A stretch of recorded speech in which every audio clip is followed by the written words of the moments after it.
So, Mr. McJuggerNuggets dropped a bit of a bomb in his shutting StoryFire down video that just came out not too long ago, which is really unfortunate. I'm here with Nick, Comrade, Vault, and Xana, and we're going to play this for you. How you doing, fellas?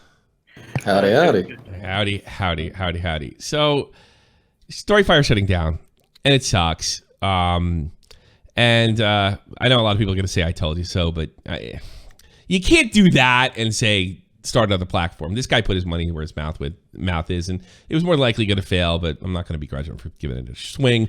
And there was a lot of really good things about StoryFire that made it great. You liked it, Nick, for the most part. I think he claims he put in over $3.6 million. So I mean, he definitely put his fair share in. He claims that's 3 times the revenue he's received from YouTube, and the only way he was able to do that is because he's worked well with finances on the side. Oh boy, I can't begrudge him for that. Well, here's the drama part of this angle. He blames this guy Brian Spitz for like dipping into the money, which is a pretty serious allegation. I have no way to verify it one way or another, and I'm not calling him a liar.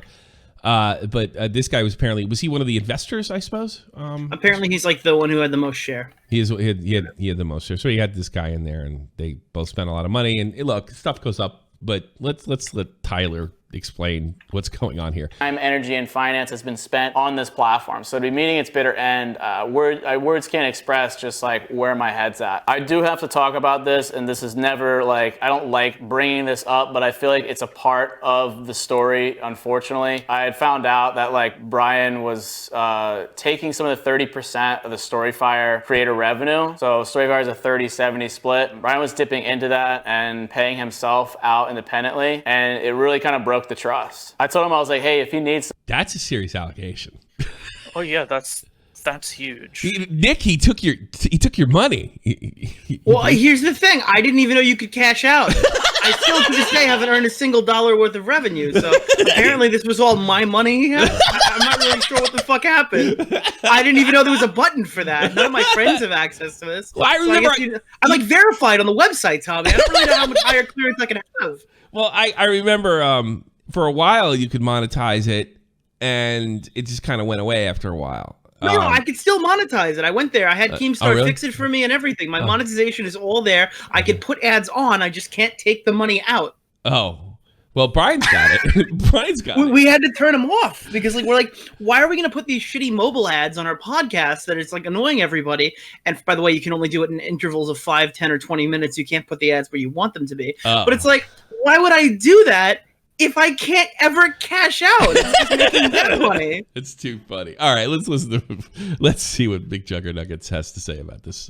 some money, like that's totally fine, like go for it. But he was taking literally the entire 30% of what was intended for StoryFire for his own personal bank account.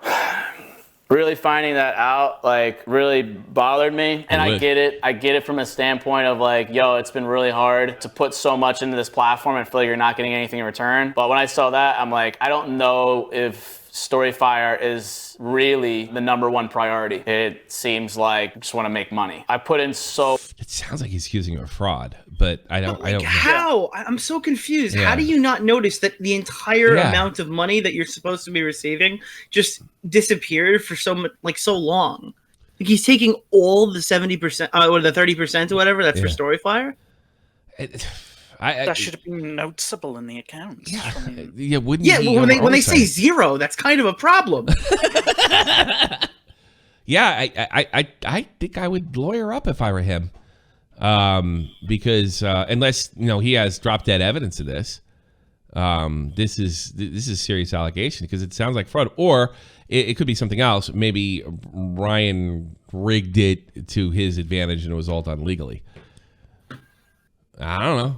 I mean, whoa, McJuggerNuggets. Well, McJuggerNuggets heavily insinuates that he was quote unquote taken advantage of, and how he didn't really know what he was doing, and he just assumed that if he kept dumping money in the project, results would come. And he was young; he was only 23.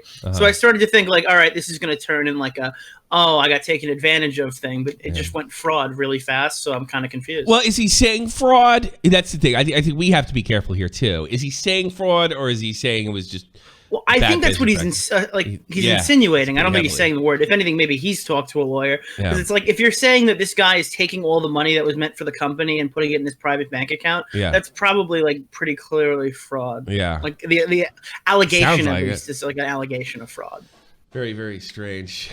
So much money, time, energy. The amount of part 1, part 2 is just pushing this thing, telling all the creators about it to join. And this project was never even really in my control. This is Brian's thing. Brian's had the company this whole time. And like I said, that might be a shock to some of you guys. You probably thought this was my thing. And very much, I really treated it like it, even though I was only, allotted a portion. And when I want to kind of really save the day and push this further, like I said, I'm kind of stuck. I don't want to keep kind of... Well, he's claiming absolutely no responsibility whatsoever. They had no responsibility for the outcome. And he's I find been saying that basically throughout the whole video. You said at some point, we're not going to go over every part of this video. We'll put it in the description box below if you guys want to check it out. He said he personally invested $3 million on this. Could you verify that? I believe it was over $3 million. $3 million. Sure. Why would you know if you're putting that kind of money into it? 3.2 million, my bad. 3.2 million, and you weren't in control of anything? Oh, he has a percentage. He just doesn't have like the leading percentage. He claims he wanted to put more money into it. He feels he's not getting any money out of it, and the person who's like got the leading share doesn't want that to happen. So he's kind of tied. Oh boy. Well, I hope he didn't put himself in legal peril here. But if this is true, I think definitely the creators should know. I think that this is pretty important. I feel like he looks very sad in that picture right there. I personally would like to know, is the only site I was ever actually verified on. So it is really too bad. Anything else before we close it out? That's about it. I'm pretty sure that's all I got. He put a large Twitter thread out. I would check that out too. Yeah. Not like people in the audience. Yeah. It's a pretty long read, but it's kind of just sad. Yeah, it sucks to see like an alternative site that had HD video go, because now I think like what's really left, BitChute.